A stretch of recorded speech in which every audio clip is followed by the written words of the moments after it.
नमस्कार दोस्तों, good evening all of you. RMS institute के ऑनलाइन एजुकेशन प्लेटफॉर्म में आपका एक बार फिर से स्वागत है। चलिए आज हम बात करते हैं DEd special education first year paper number 4 child development and learning. इसके बारे में हम बात करेंगे। ज़्यादा से ज़्यादा हम पौन घंटा 1 घंटे की वीडियो आपको रिकॉर्ड करेंगे। इसी को आपको यदि आप ज़्यादा नहीं पढ़ सकते, कम से कम इस वीडियो को आराम से देख लें, इसके क्वेश्चन को देख लें। यहाँ पर अपन मोस्ट इम्पॉर्टेंट क्वेश्चन पढ़ने वाले हैं जो आपको परीक्षा के अंदर आएंगे या आ सकते हैं, ठीक है ना। तो अपन को ये वीडियो बिल्कुल स्किप नहीं करनी है, पूरी वीडियो देखनी है यदि आपको परीक्षा के अंदर पास होना है तो, ठीक है ना। तो चलिए स्टार्ट करते हैं अपन। सबसे पहले यूनिट नंबर फर्स्ट। 5 यूनिट है आपकी, पांचों यूनिट से हम 5-5 क्वेश्चन पढ़ेंगे। टोटल हम 25 क्वेश्चन यहाँ पर पढ़ने वाले हैं। 25 क्वेश्चनों को आप अच्छी प्रकार से तैयार कर लीजिए, आपका अपना पेपर जो है वो बहुत बढ़िया हो जाएगा। चलिए तो सबसे पहला प्रश्न यहाँ पर पढ़ते हैं अपन कि बाल विकास की अवधारणा और परिभाषा क्या है। बाल विकास क्या है, बाल विकास की परिभाषा अपन को पढ़नी है और बाल विकास की अवधारणा अपन को यहाँ पर पढ़नी है। तो सबसे पहले हम इसका मतलब समझते हैं कि बाल विकास होता क्या है।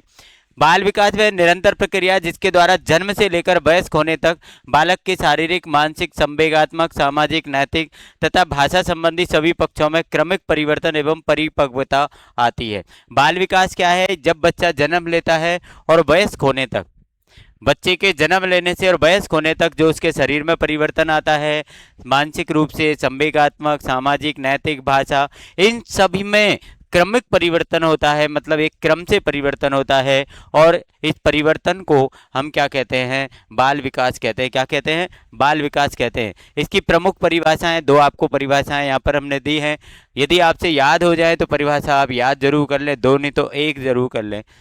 हरलॉक के अनुसार विकास एक सतत एवं क्रमिक परिवर्तन की प्रक्रिया है। छोटी सी परिभाषा है कि विकास एक सतत एवं क्रमिक परिवर्तन की प्रक्रिया है। और एलिजाबेथ वी हॉरलॉक के अनुसार विकास गुणात्मक एवं मात्रात्मक दोनों प्रकार के परिवर्तनों का परिणाम है। विकास जो है वो मात्रात्मक और गुणात्मक दोनों परिवर्तनों का क्या होता है? एक रिजल्ट होता है, परिणाम होता है। अब अपन पढ़ते हैं बाल विकास की विशेषताएं क्या हैं। बाल विकास की विशेषताएं क्या है, तो ये अपन को पढ़नी है। विकास एक सतत प्रक्रिया है। आपको पता है विकास रेगुलर चलने वाली प्रक्रिया है। ऐसा नहीं कि विकास 10 दिन में, 15 दिन में एक बार होगा, कभी हुआ कभी नहीं हुआ, ऐसा नहीं है। ये सतत प्रक्रिया है, मतलब आज हर पल जो है वो बच्चे का बाल विकास है। ये तो बच्चे का विकास हर पल होता रहता है। विकास जन्म से मृत्यु तक चलता है। जन्म से लेकर के और मृत्यु तक विकास की जो प्रक्रिया है वो निरंतर चलती है। विकास क्रमबद्ध होता है, क्रम से होता है, मतलब एक तरीका, एक प्रोसेस होता है, उसकी एक प्रक्रिया होती है, एक क्रम होता है, उस क्रम से व्यवस्थित रूप से ही विकास जो है होता है। प्रत्येक बालक का विकास अलग अलग गति से होता है। प्रत्येक बालक का विकास जो होता है वो अलग गति से होता है। ये नहीं कि सभी का विकास एक गति से ही हो रहा हो, ऐसा भी यहाँ पर नहीं है। विकास सामान्य से विशिष्ट की ओर होता है। विकास क्या होता है? सामान्य से विशिष्ट की ओर चलता है। विकास पर वंशानुक्रम एवं वातावरण दोनों का प्रभाव पड़ता है। विकास पर आपका वंशानुक्रम का भी फर्क पड़ेगा और वातावरण, इन दोनों का क्या होता है? इफेक्ट होता है, प्रभाव पड़ता है। अगला क्वेश्चन पढ़ेंगे हम, वृद्धि और विकास में अंतर क्या है। वृद्धि क्या है और विकास क्या है? ये दोनों एक है या अंतर है इनमें? तो अंतर है, तो क्या अंतर है यहाँ पर अपन पढ़ेंगे, इसको आप याद करके जाएंगे। वृद्धि और विकास में क्या अंतर है? तो वृद्धि जो होती है वो केवल शारीरिक परिवर्तन है, मतलब हमारे शरीर में जो परिवर्तन हो रहा है, जैसे हमारी लंबाई बढ़ रही है, हाथ पैरों की लंबाई बढ़ रही है, शरीर के आकार में वृद्धि हो रही है, तो ये हमारा शारीरिक परिवर्तन जो है वो वृद्धि कहलाता है। जबकि विकास क्या है? शारीरिक, मानसिक, सामाजिक, संवेगात्मक सभी परिवर्तन, सारे परिवर्तन जो है हमारे शरीर के अंदर जो हो रहे हैं, चाहे आपका दिमाग बढ़ रहा है, संवेगात्मक, सामाजिक, सब चीज़ के जो परिवर्तन है ये आपके विकास के अंदर आते हैं।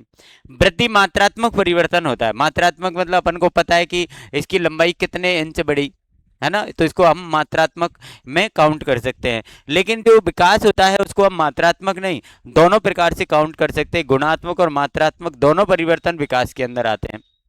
ऊंचाई, वजन आदि में वृद्धि क्या होती है? वृद्धि होती है। लेकिन व्यक्तित्व का समग्र विकास जो हमने ऊपर पढ़ लिया है यहाँ पर, समग्र विकास जो होगा वो विकास के अंदर आएगा। लेकिन यदि शारीरिक रूप से, जैसे माना कि ऊंचाई बढ़ रही है, वजन बढ़ रहा है, तो वो आपकी वृद्धि है। वृद्धि सीमित समय तक होती है, लेकिन विकास जो होता है वो जीवन भर चलता रहता है। भाई वृद्धि ऐसे नहीं कि लंबाई हमारी जीवन भर बढ़ती रहेगी, नहीं, ये एक निश्चित समय तक चलती है और ये जीवन भर चलता है। वृद्धि को मापा जा सकता है, जबकि विकास को प्रत्यक्ष रूप से नहीं मापा जा सकता, प्रत्यक्ष रूप से नहीं माप सकते आप। जैसे अपन आईक्यू लेवल वगैरह मापते हैं तो वो अलग प्रक्रिया है। अब विकास के सिद्धांत क्या है, पहली यूनिट में आपको तीसरा क्वेश्चन कौन सा पढ़ना है, विकास के सिद्धांत का।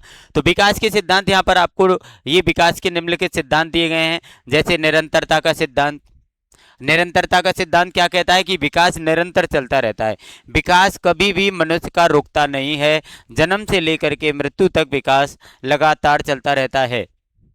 क्रमबद्धता का सिद्धांत, विकास निश्चित क्रम में होता है, जो व्यक्ति का विकास जो होता है, डेवलपमेंट जो होता है, एक क्रम के अनुसार चलता है, एक निश्चित क्रम में होता है। सामान्य से विशिष्ट की ओर, विकास हमेशा सामान्य से विशिष्ट की ओर, जैसे पहले सामान्य क्रियाएं बाद में विशिष्ट क्रियाएं विकसित होती है।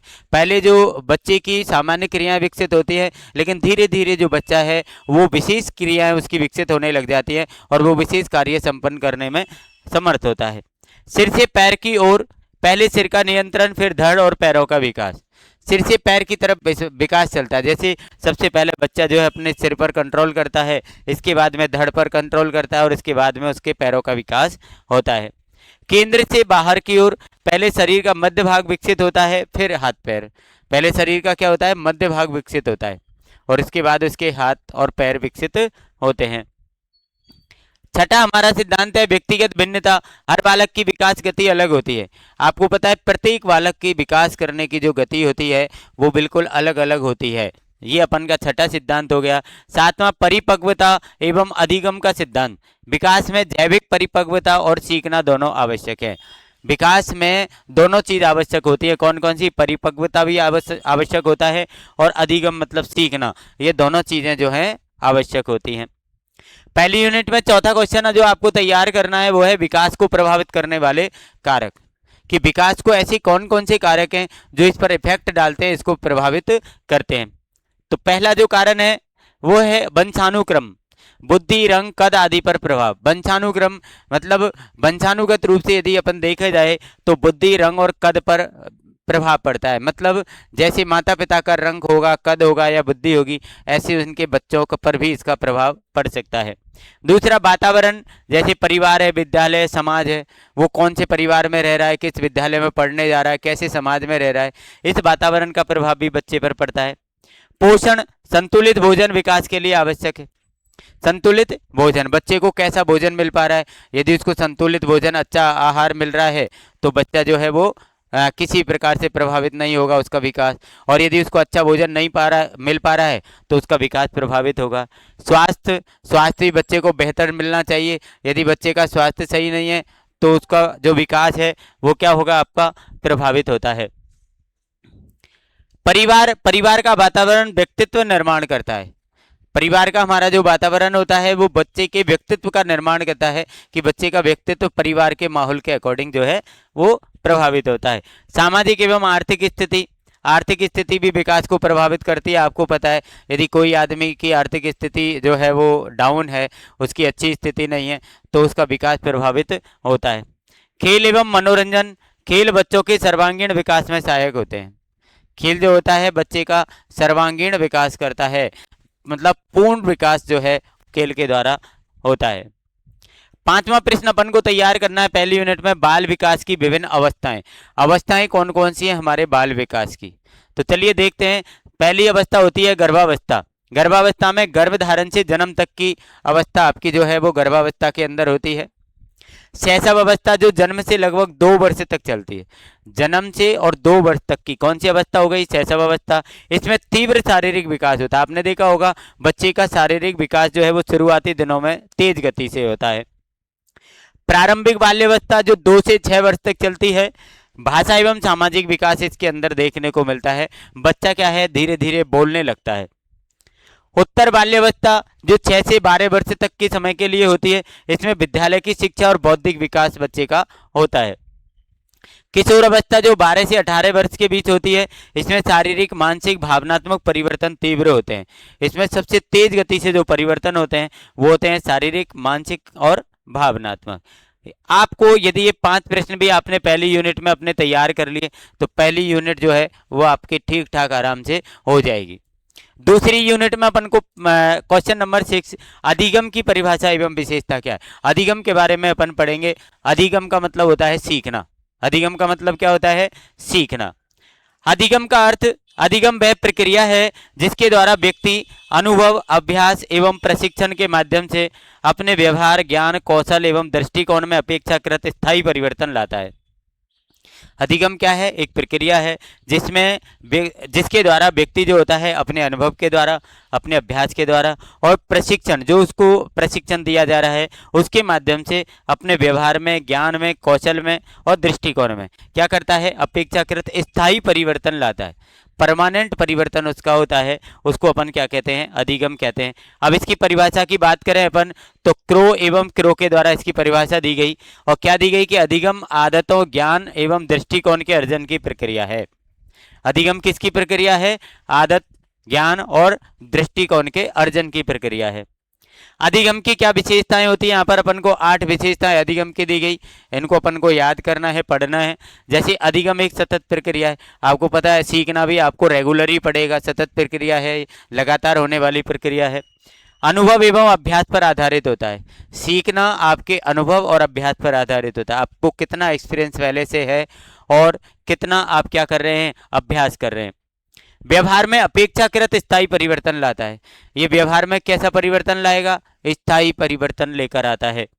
उद्देश्यपूर्ण प्रक्रिया, ये कैसी प्रक्रिया है? उद्देश्यपूर्ण प्रक्रिया है, मतलब इसमें आपको एक उद्देश्य होता है और वो उद्देश्य आपको पूरा करना पड़ता है। जन्म से मृत्यु तक चलता है, ये जो अपन की जो अधिगम की प्रक्रिया है ये जन्म से मृत्यु तक चलती है। मतलब अधिगम मतलब सीखना, हम जन्म से लेकर के मृत्यु तक कुछ ना कुछ सीखते रहते हैं। अधिगम व्यक्तिगत एवं सामाजिक दोनों होता है। आपको पता है व्यक्तिगत रूप से भी हम अधिगम मतलब सीखते हैं, समाज में रहकर सामाजिक रूप से भी हम सीखते हैं। प्रत्येक व्यक्ति की सीखने की गति अलग होती है, आपको पता है प्रत्येक व्यक्ति अलग गति से सीखता है। हो सकता है कोई व्यक्ति तीव्र गति से सीखता है, कोई व्यक्ति धीमी गति से सीखता है। अधिगम वातावरण से प्रभावित होता है। अधिगम किससे प्रभावित होता है? वातावरण से, मतलब एनवायरनमेंट जो होता है वो अधिगम प्रभावित होता है उससे। क्वेश्चन नंबर 7, अधिगम को प्रभावित करने वाले कारक कौन से हैं? कौन कौन से कारक ऐसे हैं जो अधिगम को प्रभावित करते हैं? जैसे हमें पहला कारण दिया आपको बुद्धि, अधिक बुद्धिमान बालक शीघ्र सीखते हैं। बुद्धि प्रभावित करती है अधिगम को, क्योंकि जिसके पास जितनी बुद्धि होगी वो उतनी ही तीव्र गति से सीखने का काम करता है। अभिप्रेरणा, प्रेरित विद्यार्थी अधिक प्रभावी ढंग से सीखते हैं। जो विद्यार्थी प्रेरणा लेते हैं, दूसरे से प्रेरित होते हैं, तो वो विद्यार्थी क्या होते हैं? जल्दी सीखते हैं। रुचि, जो विद्यार्थी अपने विषय में रुचि रखते हैं, अपने जो भी बिंदु, जो भी पॉइंट, जो भी विषय वो पढ़ते हैं उसमें यदि उनकी रुचि है तो वो जल्दी सीखते हैं। और स्वास्थ्य, यदि किसी बच्चे का स्वास्थ्य अच्छा रहता है तो वो भी जल्दी सीखता है, क्योंकि स्वस्थ शरीर में स्वस्थ मस्तिष्क निवास करता है, ये अपन को पता है। एक वातावरण, परिवार, विद्यालय, समाज का वातावरण यदि सकारात्मक है, अच्छा है, तो विद्यार्थी जल्दी सीखता है।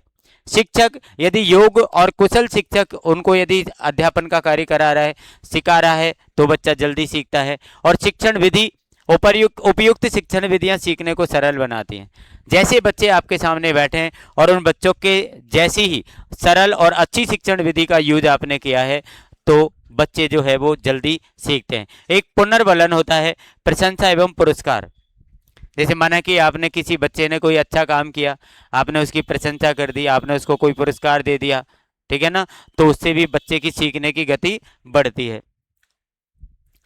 अधिगम के प्रमुख सिद्धांतों की तुलना कीजिए। अधिगम के प्रमुख सिद्धांत क्या है?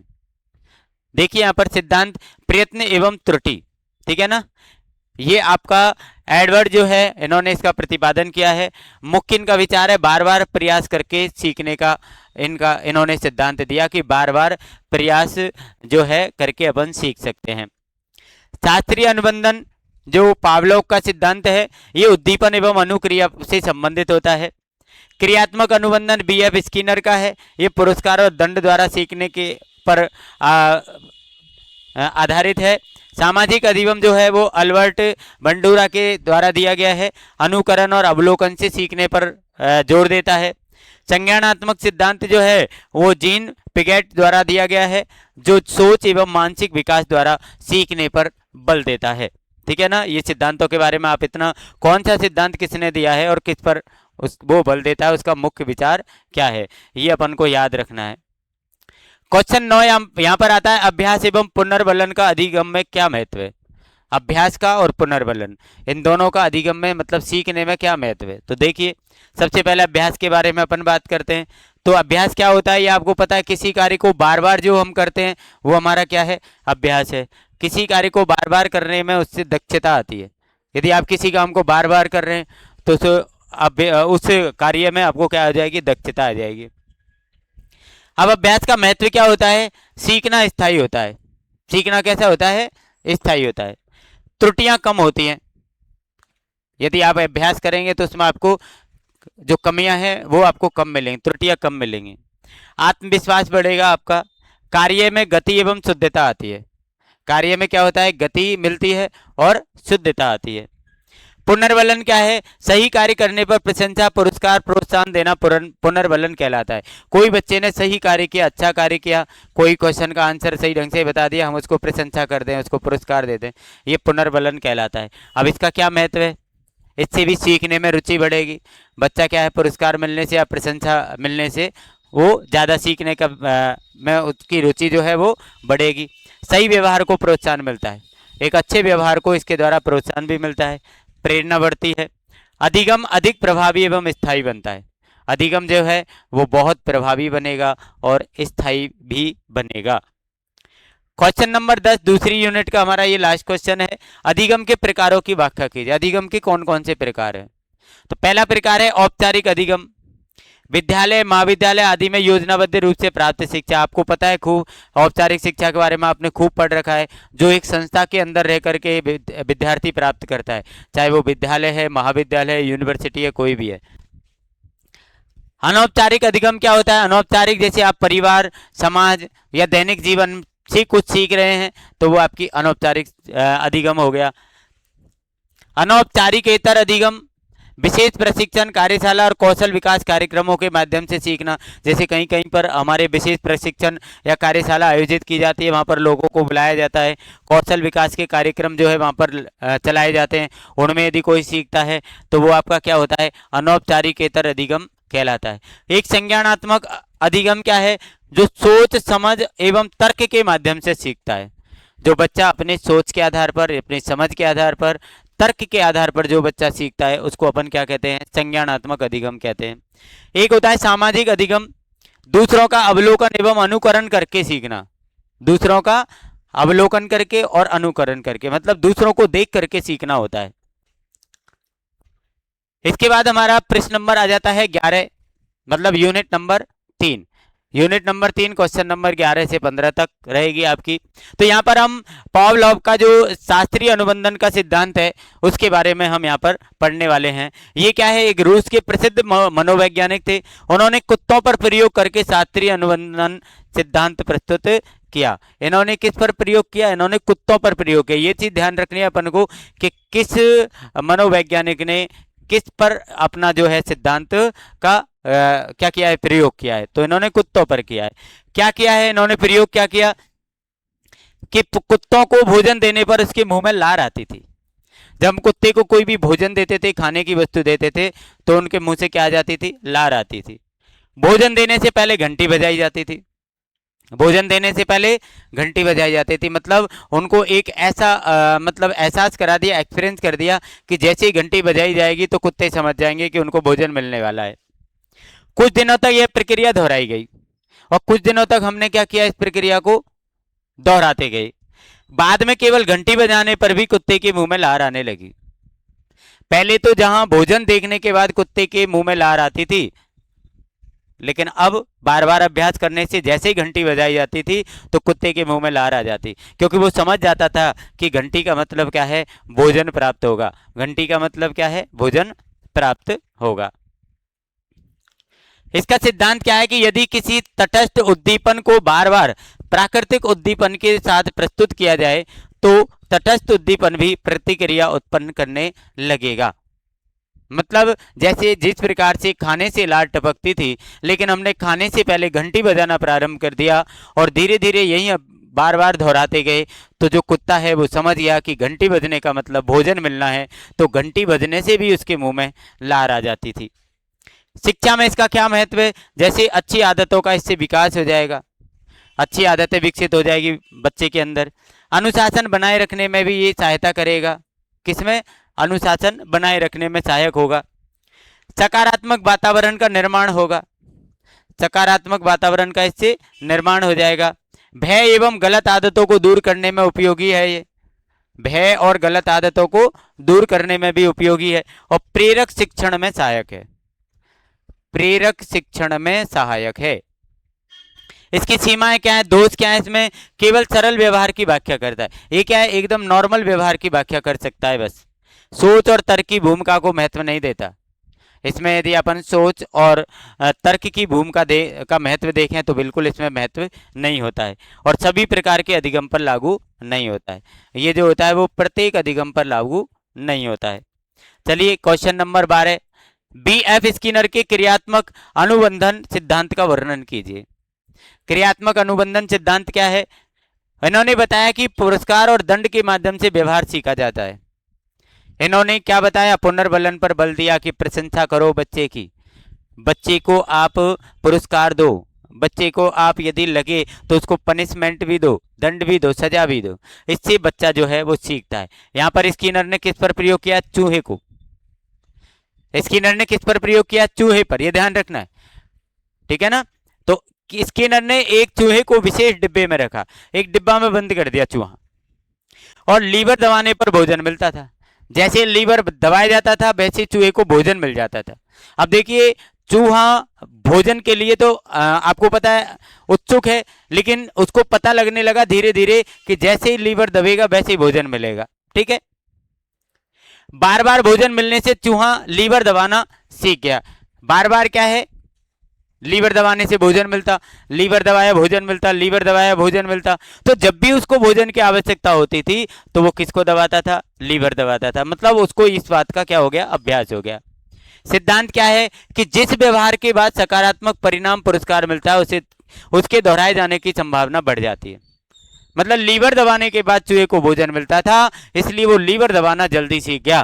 कहने का मतलब यदि बच्चे को कुछ सिखाना हो तो उसको यदि बार बार पुरस्कार दिया जाए तो वो बच्चा जल्दी सीख सकता है, उसका अधिगम जल्दी हो सकता है, ठीक है। ये चीज आपके यहाँ पर इस सिद्धांत के अंदर आएगी। अब शिक्षा में इसका महत्व क्या है? शिक्षा में इसका महत्व क्या है? पुरस्कार द्वारा सीखने की प्रेरणा बढ़ती है। पुरस्कार से क्या होगा? उसकी सीखने की प्रेरणा बढ़ेगी।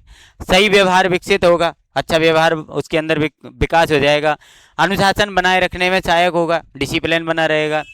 व्यवहार संशोधन में उपयोगी होगा। व्यवहार संशोधन में क्या होगा? उपयोगी। विशेष आवश्यकता वाले बच्चों के शिक्षण में अत्यंत प्रभावी है। जो विशेष आवश्यकता वाले जो बच्चे हैं हमारे, उनके शिक्षण में ये सबसे ज्यादा प्रभावी रहेगा। सीमाएं क्या है इसकी? बाहरी प्रेरणा पर अधिक बल देता है, बाहर की प्रेरणा पर बल अधिक देगा। ये आंतरिक प्रेरणा की उपेक्षा करता है। जब बाहरी पर अधिक बल देगा तो आंतरिक की उपेक्षा करेगा, सीधी सी बात है। सभी परिस्थितियों में लागू नहीं होता है, प्रत्येक परिस्थिति में लागू नहीं होगा। क्वेश्चन नंबर अपना 13, ठीक है ना। एडवर्ड थॉर्नडाइक के प्रयत्न एवं त्रुटि सिद्धांत की व्याख्या कीजिए।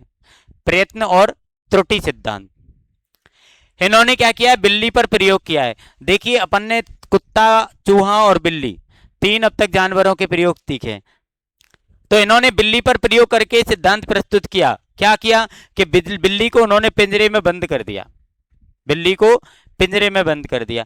फिर बाहर भोजन रखा गया, पिंजरे के बाहर भोजन रख दिया। कई प्रयासों के बाद बिल्ली ने लीवर दबा कर बाहर निकलना सीख लिया। अब बिल्ली ने धीरे धीरे धीरे धीरे लीवर दबा करके, क्योंकि उसको बाहर भोजन दिख रहा है तो वो भोजन के लिए लालायित है, उत्सुक है, तो उसने बार बार भोजन प्राप्त करने के लिए बार बार क्या है? लीवर दबाना सीख लिया। और एक दिन ऐसा हुआ कि जब भी उसको भोजन करना होता वो लीवर दबा देती थी और उसको भोजन मिल जाता था। सिद्धांत क्या है? यहाँ पर सिद्धांत दिया गया। सिद्धांत क्या है कि मनुष्य और पशु बार बार प्रयास और गलतियों को सुधार कर सीखते हैं। चाहे मनुष्य हो चाहे पशु हो, बार बार यदि वो गलती कर रहे हैं तो वो गलतियों से भी क्या होता है, सीखते हैं, गलतियों से भी वे सीखते हैं। अब थॉर्नडाइक के प्रमुख नियम क्या हैं?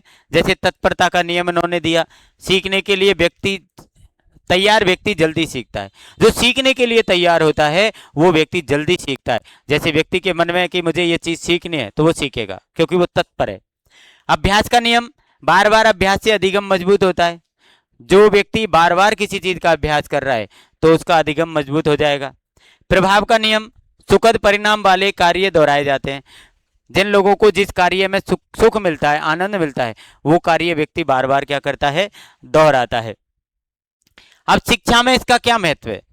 शिक्षा के क्षेत्र में अभ्यास का महत्व बताया गया कि अभ्यास क्या होता है, अभ्यास करने से व्यक्ति कितना सीखता है, कौशल विकास में उपयोगी है, कठिन विषयों को सीखने में सहायक है, कठिन विषयों को अच्छी प्रकार से सीखा जा सकता है, विशेष आवश्यकता वाले बच्चों के प्रशिक्षण में उपयोगी है।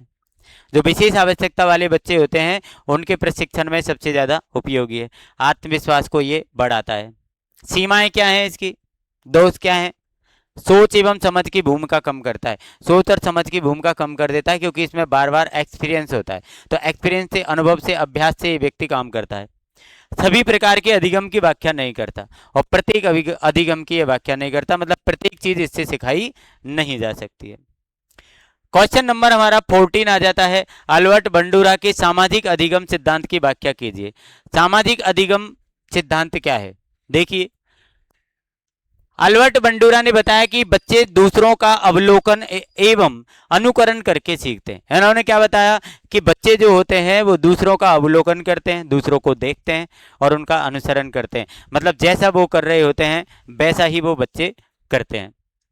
अब इसके प्रमुख तत्व क्या हैं?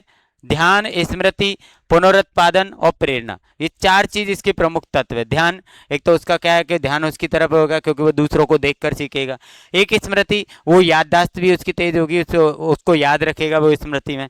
पुनरुत्पादन, उसका वो रिप्रोडक्शन करेगा, ठीक है ना, जैसे जो लोग आगे कोई भी काम कर रहे हैं वो उन्होंने देखा तो उसको वो दोबारा खुद करेगा।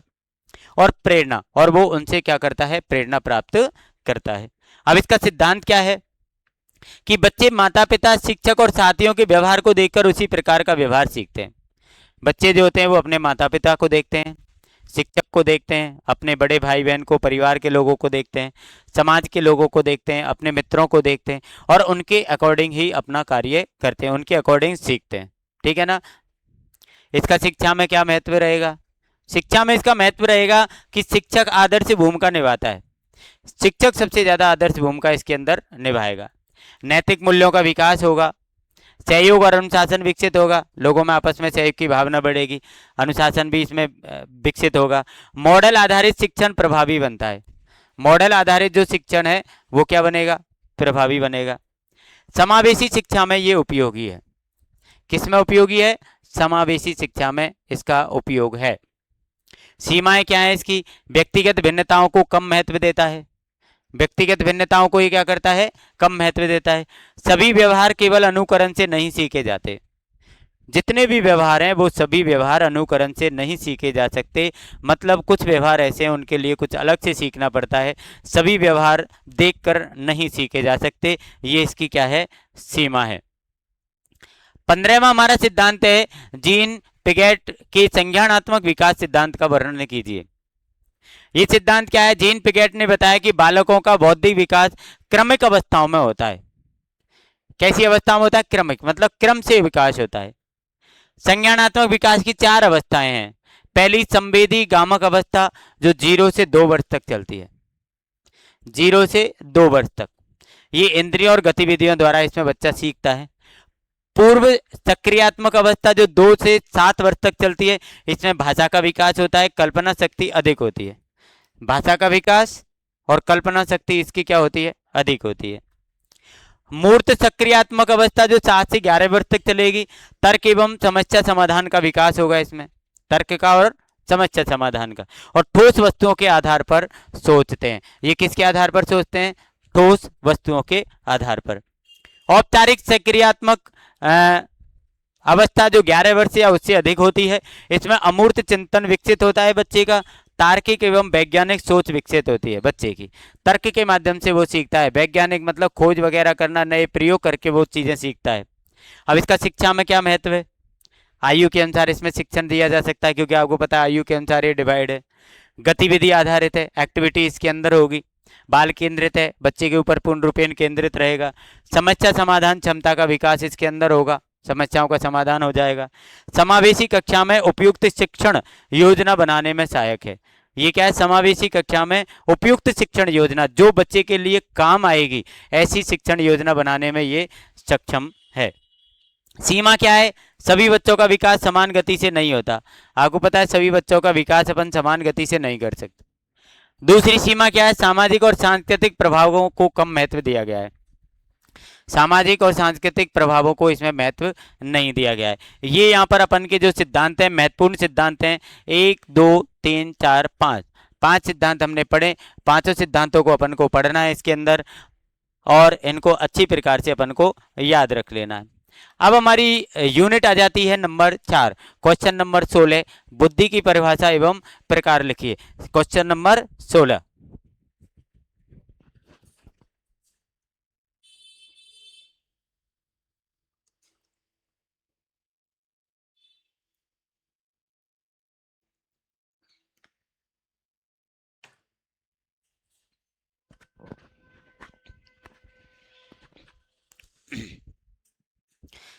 तो सबसे पहले अपन बुद्धि का क्या पढ़ेंगे? अर्थ पढ़ेंगे। बुद्धि वह मानसिक क्षमता है जिसके द्वारा व्यक्ति सोचता, तर्क करता, समस्या का समाधान करता तथा नई परिस्थितियों में स्वयं को अनुकूल बनाता है। बुद्धि क्या है? वह मानसिक क्षमता है ये जिसके द्वारा व्यक्ति क्या करता है? सोचता है, तर्क करता है और समस्या का समाधान करता है तथा नई परिस्थितियों में स्वयं को अनुकूल बनाता है। इस क्षमता को हम क्या कहते हैं? बुद्धि कहते हैं।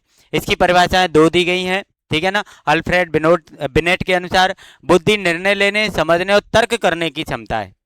ये याद करनी पड़ेगी, ये रटनी पड़ेगी आप।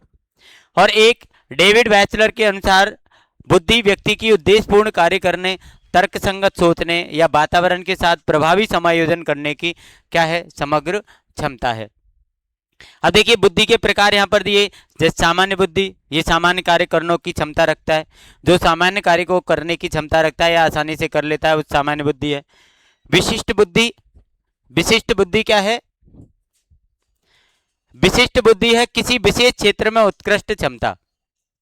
यदि कोई भी बच्चा जो है किसी विशिष्ट क्षेत्र में उसका क्या है कि अधिक उत्कृष्ट क्षमता जो है उसकी है, तो वो क्या होती है? विशिष्ट बुद्धि के अंदर आती है। एक होती है अपन की सामाजिक बुद्धि, एक क्या होती है? सामाजिक बुद्धि, जो दूसरों के साथ उचित व्यवहार करने की क्षमता जिसके अंदर होती है। दूसरों के साथ जिसका व्यवहार उचित हो, उचित दूसरों के साथ मतलब समाज के साथ उसका व्यवहार कैसा है। एक होती है आपकी व्यावहारिक बुद्धि, दैनिक जीवन की समस्याओं का समाधान करने की क्षमता। दैनिक जीवन की जो समस्याएं हैं, यदि उनका समाधान करने की क्षमता उसके अंदर है, तो वो क्या है? आपकी व्यावहारिक बुद्धि है। सृजनात्मक बुद्धि, ये नए विचार और नवाचार करने की क्षमता है। नए विचार और नवाचार करने की क्षमता को हम क्या कहते हैं? सृजनात्मक बुद्धि कहते हैं। शिक्षा में इसका क्या महत्व है? जैसे विद्यार्थियों की क्षमता के अनुसार शिक्षण इसमें हो जाएगा। व्यक्तिगत भिन्नताओं को समझने में सहायता मिलेगी और प्रतिभाशाली एवं विशेष आवश्यकता वाले बच्चों की पहचान ये कर पाएगा। किसकी? प्रतिभाशाली और विशेष आवश्यकता वाले बच्चों की इससे पहचान हो जाती है। बुद्धि और बुद्धि लब्धि, आईक्यू में अंतर क्या है? बुद्धि में और बुद्धि लब्धि में देखिए, बुद्धि मानसिक क्षमता है और बुद्धि का संख्यानात्मक माप क्या है? बुद्धि लब्धि। ये माप है, ये बुद्धि है। जन्मजात से एवं विकसित दोनों हो सकती है। ये जन्मजात मतलब शुरू से भी हो सकती है या बाद में विकसित हो सकती है बुद्धि। ये परीक्षण द्वारा ज्ञात की जाती है। बुद्धि लब्धि को कैसे याद किया जाता है? परीक्षण द्वारा, आपको पहचाननी पड़ेगी। गुणात्मक अवधारणा है ये मात्रात्मक अवधारणा है। ये सीधी नहीं मापी जा सकती, आईक्यू परीक्षण से मापी जा सकती है। इसको मापना कठिन है लेकिन इसको मापना सरल है। सोचने और समस्या समाधान करने की क्षमता है बुद्धि, जबकि बुद्धि का अंक स्कोर जो होता है वो बुद्धि लब्धि है। आईक्यू का सूत्र यहाँ पर अपन को दे रखा है, बुद्धि लब्धि याद करने का सूत्र जो पहले भी मैंने आपको बताया हुआ है कि मानसिक आयु भाग वास्तविक आयु गुना 100। अब आईक्यू का महत्व क्या है? बुद्धि लब्धि का महत्व क्या है? विद्यार्थियों की बौद्धिक क्षमता का आकलन हो जाता है। इससे विद्यार्थियों की बुद्धि की जो क्षमता है कि उनके अंदर कितनी बुद्धि है उसका आकलन हो जाएगा। एक विशेष आवश्यकता वाले बच्चों की पहचान आप कर सकते हो। बुद्धि लब्धि IQ लेवल के द्वारा आप विशेष आवश्यकता वाले बच्चों की पहचान कर सकते हो, क्योंकि आपको हमने पहले ही बताया कि 70 से नीचे IQ लेवल जिनका होता है वो दिव्यांग कैटेगरी के अंदर आते हैं। उचित शिक्षण योजना बनाने में सहायता देता है। उचित शिक्षण योजना बनाने में सहायता देता है और मार्गदर्शन एवं परामर्श में भी ये क्या है, उपयोगी है। मार्गदर्शन और परामर्श में उपयोगी है। बुद्धि क्षमता है जबकि IQ क्षमता का मापन है। बुद्धि क्या है, क्षमता है, लेकिन बुद्धि लब्धि क्या है, उस क्षमता का मापन है। अब पढ़ेंगे अपन अभिप्रेरणा, मोटिवेशन क्या है और इसके क्या प्रकार हैं। देखिए, अभिप्रेरणा वह आंतरिक एवं बाहरी शक्ति है जो व्यक्ति को किसी कार्य को करने या लक्ष्य प्राप्त करने के लिए प्रेरित करती है। ये अभिप्रेरणा क्या है, आंतरिक और बाहरी शक्ति है। आंतरिक और बाहरी शक्ति है जो व्यक्ति को किसी कार्य को करने तथा लक्ष्य प्राप्त करने के लिए प्रेरित करती है। परिभाषा इसकी गुण के अनुसार यहां पर दी गई है। अभिप्रेरणा वह प्रक्रिया है जो व्यक्ति को कार्य करने के लिए प्रेरित करती है। अभिप्रेरणा क्या है, एक प्रक्रिया है जो व्यक्ति को कार्य करने के लिए प्रेरित करती है। व्यक्ति को कार्य करने के लिए प्रेरित करती है। अभिप्रेरणा के प्रकार क्या हैं, यहां पर अपन अभिप्रेरणा के प्रकार भी देख लेते हैं। आंतरिक अभिप्रेरणा, ये कार्य करने की प्रेरणा जो स्वयं के भीतर से आती है। जो खुद व्यक्ति के अंदर से जो प्रेरणा आती है वो आपकी आंतरिक प्रेरणा होती है। उदाहरण के लिए जैसे ज्ञान प्राप्त करने के लिए पढ़ाई करना। बच्चे के मन के अंदर अपने आप विचार आता है कि भाई मुझे ज्ञान प्राप्त करना है तो मुझे उसके लिए क्या करनी पड़ेगी, पढ़ाई करनी पड़ेगी, तो वो अपनी पढ़ाई करता है। बाह्य प्रेरणा क्या होती है, जैसे आपको पुरस्कार दिया जाए, अंक आपके अच्छे आ जाए, प्रशंसा या दंड आपको दिया जाए, इसके द्वारा यदि आपको प्रेरणा प्राप्त हो, इसके द्वारा यदि आपको मोटिवेशन मिले तो ये बाह्य प्रेरणा होती है। उदाहरण के लिए प्रथम आने के लिए पढ़ाई करना, जैसे आपको पता है कि मुझे फर्स्ट आऊँगा तो मुझे पुरस्कार मिलेगा, तो आप फर्स्ट आने के लिए पढ़ाई कर रहे हैं। अभी प्रेरणा का महत्व क्या है, महत्व वही होंगे जैसे सीखने में रुचि बढ़ गई, आत्मविश्वास बढ़ जाएगा, लक्ष्य प्राप्ति में सहायक होते हैं। किस में सहायक होते हैं, लक्ष्य प्राप्ति में। कार्य क्षमता बढ़ती है, बच्चे की जो कार्य क्षमता है वो बढ़ जाती है। और अधिगम अधिक प्रभावी बनता है। अधिगम क्या होता है, अधिक प्रभावी बनता है। चलो 19वां प्रश्न देखते हैं। व्यक्तित्व की परिभाषा और विकास के कारकों का वर्णन कीजिए। व्यक्तित्व क्या होता है, व्यक्तित्व व्यक्ति के शारीरिक, मानसिक, सामाजिक, संवेगात्मक और नैतिक गुणों का समग्र रूप है। व्यक्तित्व क्या है, सबका एक मिला जुला रूप है, चाहे वो शारीरिक हो, मानसिक हो, सामाजिक हो, संवेगात्मक हो या नैतिक गुण हो, सबको मिला करके व्यक्तित्व बनता है। इसकी परिभाषा जो है वो गॉर्डन ऑलपोर्ट के द्वारा दी गई। व्यक्तित्व व्यक्ति के मनोशारीरिक तंत्रों का गतिशील संगठन है।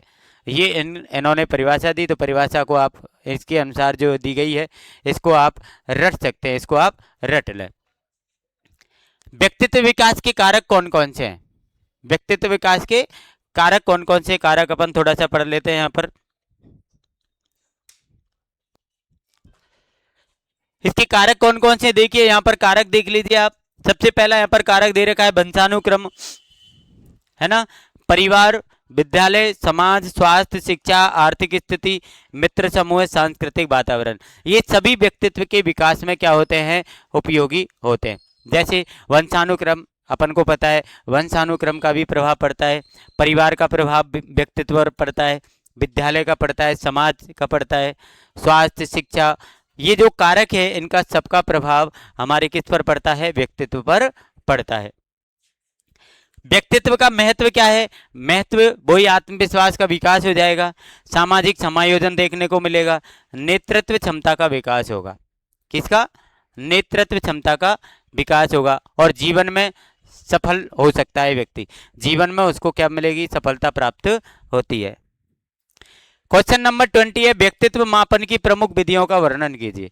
व्यक्तित्व को किन किन विधियों से मापा जा सकता है, इसकी अपन को क्या करना है, विधियों का वर्णन करना है। तो सबसे पहले अपन का यहाँ पर आ गया कि व्यक्तित्व मापन का मतलब क्या है।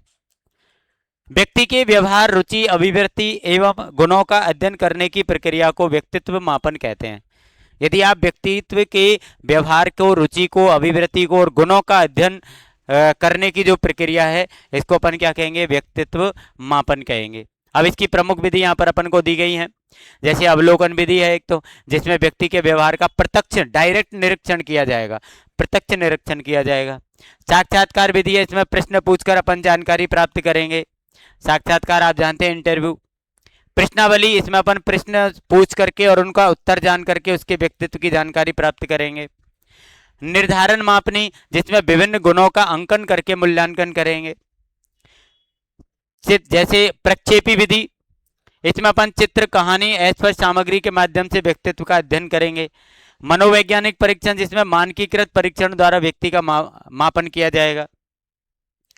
और व्यक्तित्व मापन का महत्व क्या है, इससे विद्यार्थियों की विशेषता की पहचान होगी कि विद्यार्थी के अंदर कौन कौन सी विशेषताएं हैं। एक मार्गदर्शन और परामर्श भी अपन दे सकते हैं, हमको पता चल जाएगा कि व्यक्तित्व इसका कैसा है, तो उसके अनुसार अपन उसको मार्गदर्शन दे सकते हैं। उपयुक्त शिक्षण योजना बना सकते हैं, अच्छी प्रकार की उसको शिक्षण योजना बना सकते हैं हम। व्यवहार संबंधी समस्याओं का समाधान कर सकते, व्यवहार संबंधी समस्याओं का क्या कर सकते हैं हम, समाधान। ये परीक्षा की दृष्टि से यहाँ पर जो इम्पोर्टेंट रहेंगे यूनिट नंबर 4 में से, जैसे बुद्धि, समस्या समाधान, तर्क करने की क्षमता होती है। IQ बराबर क्या होता है, मानसिक आयु भाग वास्तविक आयु गुना 100। अभिप्रेरणा के प्रकार आंतरिक और बाह्य। व्यक्तित्व विकास के प्रमुख कारण, वंशानुक्रम, परिवार, विद्यालय, समाज। और व्यक्तित्व मापन की प्रमुख विधि, जैसे अवलोकन विधि, साक्षात्कार विधि, प्रश्नावली, निर्धारण मापनी, प्रक्षेपी विधि और मनोवैज्ञानिक परीक्षण। 5वीं यूनिट हमारी लास्ट आ जाती है, व्यक्तिगत भिन्नता का अर्थ और महत्व लिखिए। व्यक्तिगत भिन्नता क्या है, तो चलिए अपन पढ़ते हैं व्यक्तिगत भिन्नता के बारे में। व्यक्तिगत भिन्नता का अर्थ, प्रत्येक व्यक्ति शारीरिक, मानसिक, बौद्धिक, संवेगात्मक, सामाजिक तथा रुचियों के आधार पर एक दूसरे से भिन्न होता है। इन्हीं अंतरों को व्यक्तिगत भिन्नता कहते हैं। प्रत्येक व्यक्ति जो होता है वो शारीरिक रूप से, मानसिक रूप से, बौद्धिक रूप से, संवेगात्मक, सामाजिक और रुचियों के आधार पर एक दूसरे से क्या होता है, भिन्न होता है। और इस जो एक दूसरे से जो भिन्न है व्यक्ति, उसको हम वो व्यक्तिगत भिन्नता के नाम से जानते हैं। इसकी परिभाषा यहाँ पर आ गई। व्यक्तिगत भिन्नता से आशय व्यक्तियों के गुणों, क्षमताओं, रुचियों, व्यवहार तथा सीखने की गति पाए जाने वाले से अंतर से है। इनमें जो अंतर पाया जाता है वो आपकी भिन्नता है, व्यक्तिगत भिन्नता है। अब इसकी व्यक्तिगत भिन्नता के आधार क्या है, जैसे शारीरिक भिन्नता हो सकती है, किसी का शरीर लंबा है, किसी का मोटा है, किसी का पतला है, कोई छोटा है। बौद्धिक भिन्नता, IQ लेवल अलग अलग हो सकता है। संवेगात्मक भिन्नता हो सकती है, एक सामाजिक भिन्नता हो सकती है, भाषा और संस्कृति की भिन्नता हो सकती है, रुचि और अभिरुचि की भिन्नता हो सकती है, और सीखने की गति में भी भिन्नता हो सकती है। और इसका महत्व क्या है, प्रत्येक विद्यार्थी की आवश्यकता को समझने में ये सहायक होगा। एक बाल केंद्रित शिक्षण को बढ़ावा देगा, एक समावेशी शिक्षा को सफल बनाएगा। समावेशी शिक्षा को क्या बनाएगा, ये सफल बनाएगा। प्रतिभाशाली एवं विशेष आवश्यकता वाले बच्चों की पहचान करने में ये सहायक होगा, और उचित मूल्यांकन और मार्गदर्शन करने में भी ये सहायक होता है। अब अपन का 22वां क्वेश्चन, समावेशी शिक्षा की अवधारणा और उद्देश्य लिखिए। समावेशी शिक्षा आप बहुत बार पढ़ चुके हैं, पहले भी पढ़ चुके हैं, लेकिन यहाँ पर फिर भी पढ़ लेते हैं अपन। समावेशी शिक्षा क्या है, सामान्य और विशेष आवश्यकता वाले सभी बच्चे एक ही विद्यालय और कक्षा में समान अवसरों के साथ शिक्षा प्राप्त करते हैं। जब एक ही कक्षा के अंदर सामान्य बच्चे और आपके विशेष आवश्यकता वाले दिव्यांग बच्चे यदि एक साथ अध्ययन करते हैं, समान अवसर उनको प्रदान किया जाता है, तो वहाँ पर कौन सी शिक्षा होती है, ये समावेशी शिक्षा होती है। इसके उद्देश्य क्या है, जैसे सभी बच्चों को समान शिक्षा का अवसर देना, प्रत्येक बच्चे को शिक्षा का समान अवसर मिले, ये इसका पहला उद्देश्य है। भेदभाव समाप्त, मतलब प्रत्येक बच्चे के को समान अवसर दे रहे हैं तो वहां पर भेदभाव आपका नष्ट हो जाएगा। सामाजिक समावेशन को बढ़ावा देना, सामाजिक समावेशन को क्या देंगे, बढ़ावा। आत्मविश्वास और आत्मनिर्भरता का विकास होगा, ये पहले भी अपन पढ़ चुके हैं। सहयोग और सहिष्णुता की भावना विकसित करना, प्रत्येक बच्चे की क्षमता के अनुसार सीखने का अवसर प्रदान करना। समावेशी शिक्षा की विशेषता क्या है, जो आपने पहले अभी पढ़ी है वो विशेषताओं में भी आएगी, जैसे समान अवसर, बाल केंद्रित शिक्षण, सहयोगात्मक वातावरण, व्यक्तिगत आवश्यकताओं का ध्यान, लचीली शिक्षण पद्धति। ये क्या है इसकी विशेषता है। इनको आप अपने मन से भी लिख सकते हो आराम से, किसी प्रकार की इसमें कोई दिक्कत नहीं आती है।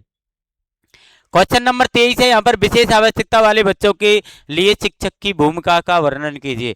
एक विशेष आवश्यकता वाले बच्चे होते हैं, उनके लिए शिक्षक की क्या भूमिका होती है। देखिए प्रत्येक बच्चे की क्षमता और आवश्यकता को समझना। आपको पता है शिक्षक जो होता है वो प्रत्येक व्यक्ति की कि इस बच्चे की क्या तो क्षमता है ना, इसकी क्या आवश्यकता है, उस सबको क्या करेगा, समझेगा और सबको समझ करके उसको उचित शिक्षण देता है। सकारात्मक और सहयोगात्मक वातावरण बनाना, सकारात्मक और सहयोगात्मक वातावरण बनाएगा। व्यक्तिगत शिक्षण योजना आईईपी के अनुसार शिक्षण करना, आईईपी के अनुसार वो क्या करेगा, शिक्षण करेगा। कौन, शिक्षक। गति, सरल और गतिविधि आधारित शिक्षण विधियों का प्रयोग करेगा, सरल सरल विधि शिक्षण में यूज करेगा और गतिविधि आधारित मतलब एक्टिविटी बेस्ड जो है अध्ययन पर वो ध्यान देगा। सहायक शिक्षण सामग्री का उपयोग करना, वो कौन सी सामग्री का प्रयोग करेगा, सहायक शिक्षण सामग्री टीएलएम का उपयोग करेगा। अभिभावक और विशेषज्ञों से नियमित संपर्क रखेगा, कौन, टीचर। विद्यार्थियों को प्रोत्साहित और प्रेरित करना, इस ये भी भूमिका होती है एक शिक्षक की। निष्पक्ष और सतत मूल्यांकन करना, बिना पक्षपात किए, पक्षपात नहीं करेगा वो, और बच्चों का क्या करेगा, लगातार मूल्यांकन भी करेगा। कक्षा में भेदभाव रहित वातावरण बनाए रखना, कक्षा में कैसा वातावरण बनाएगा, बिल्कुल भेदभाव रहित, कोई भेदभाव किसी के साथ नहीं होगा। आत्मनिर्भरता एवं आत्मविश्वास विकसित करना, आत्मनिर्भरता और आत्मविश्वास विकसित करना, ये भी हमारे शिक्षक की भूमिका होती है। 24वां क्वेश्चन है इसमें, कक्षा शिक्षण में व्यक्तिगत भिन्नताओं को कैसे ध्यान में रखा जाए। कक्षा शिक्षण में व्यक्तिगत भिन्नताओं को हम कैसे ध्यान में रख सकते हैं, तो इसके क्या उपाय हैं। तो पहला उपाय हो गया कि विद्यार्थियों की क्षमता के अनुसार शिक्षण कराना, आप विद्यार्थियों की क्षमता के अनुसार शिक्षण कार्य करें, ठीक है। दूसरा हो गया कि आप सरल से कठिन की ओर शिक्षण कराएं, सरल से कठिन की ओर हमको शिक्षण कार्य कराना चाहिए। एक, विभिन्न शिक्षण विधियों का प्रयोग, विभिन्न शिक्षण विधियों का आपको क्या करना है, प्रयोग, अलग अलग प्रकार की शिक्षण विधि का उपयोग करना है। समूह कार्य एवं सहयोगात्मक अधिगम, समूह में कार्य करना है, सहयोगात्मक अधिगम मतलब सहयोग के साथ में, एक दूसरे के सहयोग के साथ में अधिगम करना है। व्यक्तिगत मार्गदर्शन और परामर्श, हमको व्यक्तिगत रूप से बच्चों का मार्गदर्शन और परामर्श करना है। सहायक शिक्षा सामग्री का उपयोग करना है, टीएलएम वगैरह का। सतत एवं व्यापक मूल्यांकन, हमें हमेशा उस लगातार बच्चों का मूल्यांकन करते रहना है। प्रतिभाशाली एवं कमजोर दोनों विद्यार्थियों पर समान ध्यान, चाहे बच्चा कैसा भी हो, चाहे वो प्रतिभाशाली है चाहे वो कमजोर है, सब पर हम समान रूप से ध्यान रखेंगे। सकारात्मक प्रोत्साहन देना, बच्चों के लिए हम सकारात्मक प्रोत्साहन देंगे। एक समावेशी एवं भेदभाव रहित वातावरण बनाना, समावेशी और भेदभाव रहित वातावरण बनाएंगे जहां पर समान रूप से शिक्षा दी जाती है और किसी प्रकार का भेदभाव नहीं किया जाता हो। क्वेश्चन नंबर 25 है, समावेशी कक्षा में प्रभावी शिक्षण की रणनीतियों का वर्णन कीजिए। समावेशी शिक्षा में आप प्रभावी शिक्षण कैसे करा सकते हैं, इसके लिए क्या रणनीति बनाएंगे। तो क्या रणनीति बनाएंगे, जैसे बाल केंद्रित शिक्षण अपनाना। सबसे पहले हमको बाल केंद्रित शिक्षण अपनाना है कि बच्चे पर केंद्रित शिक्षण अपन को कराना है। गतिविधि आधारित शिक्षण का प्रयोग करेंगे हम, एक्टिविटी के आधार पर हम शिक्षण कराएंगे। सहयोगात्मक अधिगम को बढ़ावा देंगे, जो आपस में बच्चा एक दूसरे के सहयोग करके शिक्षण सीखें। सहायक शिक्षण सामग्री का उपयोग करेंगे, टीएलएम वगैरह का उपयोग करेंगे। सूचना एवं संचार प्रौद्योगिकी आईसीटी का उपयोग, मतलब इसके अंदर हम टेक्नोलॉजी का प्रयोग करेंगे। व्यक्तिगत शिक्षण आईईपी के अनुसार हम शिक्षण कराएंगे। सकारात्मक पुनर्बलन देंगे, मतलब वही प्रशंसा करना, पुरस्कार देना। लचीली मूल्यांकन प्रणाली अपनाएंगे, मूल्यांकन जब बच्चों का करेंगे तो थोड़ा सा उसको लूजता से करेंगे, मतलब उसको लचीला रखेंगे। एक, अभिभावकों एवं विशेषज्ञों के साथ समन्वय रखेंगे, अभिभावक के साथ और विशेषज्ञ सब में हम क्या रखेंगे, एक समन्वय रखेंगे। समान अवसर एवं सम्मान पूर्वक वातावरण प्रदान करना, सबके लिए हम समान अवसर देंगे और सम्मान पूर्वक वातावरण यहाँ पर हम रखेंगे। अब समावेशी शिक्षण के लाभ क्या हैं, लाभ वही है, सभी बच्चों का समान विकास होगा, आत्मविश्वास में वृद्धि हो जाएगी, सामाजिक समायोजन बेहतर होगा, है ना, भेदभाव कम हो जाएगा, सीखने का वातावरण सकारात्मक बन जाता है। ये आपके क्या हो, समावेशी शिक्षा के क्या है, लाभ हैं। परीक्षा के लिए अपन रिवीजन जब करेंगे तो यहाँ पर अपन ने दिया गया प्रत्येक यूनिट में से कि आपको पहली यूनिट में बाल विकास पढ़ना है, वृद्धि विकास में अंतर पढ़ना है, विकास के सिद्धांत पढ़ने, विकास को प्रभावित करने वाले कारक पढ़ने, बाल विकास की अवस्थाएं पढ़नी है, ठीक है। यूनिट 2 में अधिगम की विशेषताएं पढ़नी है, अधिगम को प्रभावित करने वाले कारक, अधिगम के सिद्धांत, अभ्यास, पुनर्बलन, अधिगम के प्रकार, ये अपन को दूसरी यूनिट में पढ़ने हैं। तीसरी यूनिट में हमको सिद्धांत पढ़ने हैं। आपके 1 2 3 4 5 सिद्धांत है, पांचों सिद्धांत पढ़ने हैं। यूनिट नंबर 4 में अपन को बुद्धि और उसके प्रकार, आईक्यू क्या है, अभिप्रेरणा क्या है, व्यक्तित्व और व्यक्तित्व मापन, ये हमको चौथी यूनिट के अंदर पढ़ना है।